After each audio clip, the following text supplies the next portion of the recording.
escuchar es la ascensión de Jesús al cielo. Para entender mejor este capítulo del Evangelio, conviene entender, es necesario comprender quién es Jesús y qué es Jesús. Para esto vamos a retroceder en el tiempo, vamos a llegar hasta Adán y Eva. Recuerden que bíblicamente Adán y Eva somos cada uno de nosotros también. Ellos gozaban, estando en el Edén, en el paraíso, gozaban de la justicia original del Padre. Por una desobediencia, la que nosotros conocemos como pecado original, por esa desobediencia entra la muerte. Y parece que a partir de ese entonces, la humanidad completa hubiera estado condenada a la muerte, una muerte para siempre. Y para contrarrestar, para pelear la muerte, para vencer a la muerte, se necesitaba a alguien, a un mortal, a uno de nosotros, que no tuviera pecado. Y por supuesto no lo hubo en aquel tiempo, ni en ningún tiempo de la humanidad lo va a haber.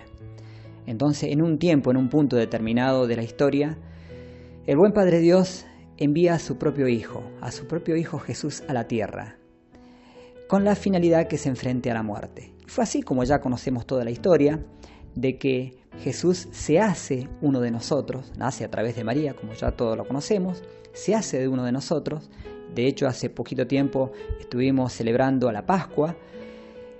Jesús es condenado, es crucificado, muere, desciende a los infiernos y se enfrenta a la muerte. ¿Y la muerte qué encuentra en este Jesús?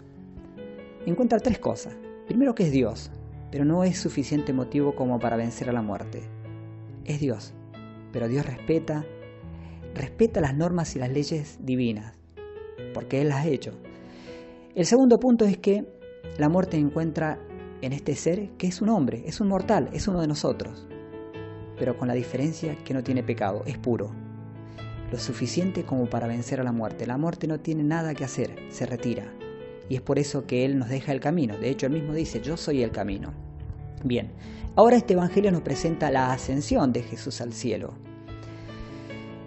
Todo este preámbulo que hablo antes de hablar propiamente de la ascensión corresponde porque la pregunta principal del comienzo es: conviene saber quién es Jesús. Jesús, en primer lugar, es quién es y qué es. ¿Quién es? El Hijo de Dios, la segunda persona de la Trinidad. Eso es Jesús, la segunda persona de la Trinidad. Es por eso que Dios lo envía desde el cielo, desde su lugar en el cielo, sentado en el trono, lo envía a la tierra con un propósito. Y más allá de los milagros, de las enseñanzas de Jesús, la finalidad, la misión principal de Jesús era vencer a la muerte, cumplir la voluntad del Padre. Y así fue, así lo hizo. La ascensión, así lo dice en este capítulo que acabamos de escuchar de Lucas, asciende al cielo, nos marca un comienzo en la historia de la humanidad, el comienzo del cristianismo, porque Él dice, antes de ascender, le va dejando todas las pautas a los discípulos de Jesús. Y cada uno de los discípulos somos también cada uno de nosotros. A través del bautismo estamos llamados a esta evangelización, a dar testimonio del conocimiento de la fe de Cristo. Y empezaron estos discípulos justamente a través de eso. Recuerden que Jesús se les apareció por tercera vez después de haber resucitado, para que ellos vayan comprendiendo todo el proceso que estaba dejando Jesús. Y fue así que Jesús da testimonio de su vida mientras vivió, dio testimonio del Padre, cumpliendo la voluntad del Padre. Murió cumpliendo la voluntad del Padre, resucitó cumpliendo la voluntad del Padre y ascendió al cielo, glorificando al Padre para que éste lo glorifique a Él. Cada uno de nosotros, al igual que los discípulos de aquel tiempo, está llamado a dar testimonios de esta fe, ser testigo de esta fe. Pongámonos por un momento, por un segundo, en los pies de los discípulos de aquel tiempo. La experiencia que ellos vivieron, el saber de que su maestro, aquel que lo vieron morir, que los enseñó primero y que después lo vieron morir y lo vieron resucitado, más aún, lo vieron ascender al cielo. La experiencia, eso jamás se le va a borrar de su mente. Esa experiencia vivida, nosotros tenemos la responsabilidad por ser cristianos justamente de testificar por esta fe recibida. testificar por esta fe recibida, dar testimonio de esta fe recibida. Más adelante Jesús dice, les voy a dejar un poder que viene del cielo. Va a descender de ustedes un poder que viene del cielo. Ya no está adelantando la gracia del Espíritu Santo. De hecho, una semana más adelante, el domingo próximo, vamos a estar festejando justamente este Pentecostés, que significa el cumpleaños de la iglesia, porque ahí nace el cristianismo. Con esto nace la iglesia de Cristo. Y por supuesto recibimos la gracia del Espíritu Santo. Esto ya lo estaba anunciando Jesús antes de partir. El poder del Espíritu Santo, el Paráclito, ya lo venía anunciando inclusive semanas anteriores.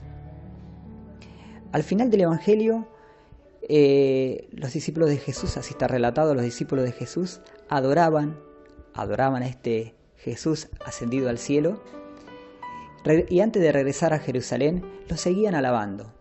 Fíjate qué interesante esta parte donde dice, lo estaban adorando. Al principio de la reflexión yo comentaba qué importante saber quién es y qué es Jesús.